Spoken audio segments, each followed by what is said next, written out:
Colourful বিটের চাটনি। এখানে 3টে বিট খোসা ছাড়িয়ে ধুয়ে নিয়ে পাতলা পাতলা করে কেটে নিয়েছি বিটগুলো। ঠিক এরকম পাতলা করে কেটে নিতে হবে।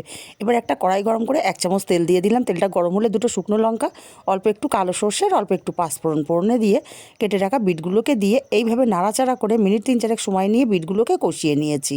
এখন স্বাদ মতো লবণ আর সামান্য 1 চিমটি হলুদ দিয়ে আরও 2 মিনিট বিটগুলোকে নাড়াচাড়া করে কষিয়ে নিয়েছি। এখন এখানে দিয়ে দেব পরিমাণ মতো জল। জলটাকে দিয়ে ভালো করে নাড়াচাড়া করে মিশিয়ে দিয়ে ঢাকা দিয়ে আমি 10 মিনিট বিটগুলোকে সেদ্ধ হওয়ার জন্য রান্না করে নেব।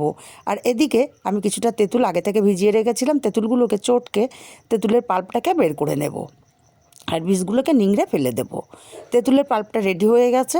এদিকে বিটের ঢাকনাটা খুলে নাড়াচাড়া করে দিয়ে দেখে নেব বিটগুলো সেদ্ধ কতটা হলো। এখানে বিটগুলো সুন্দর মতো সেদ্ধ হয়ে গেছে।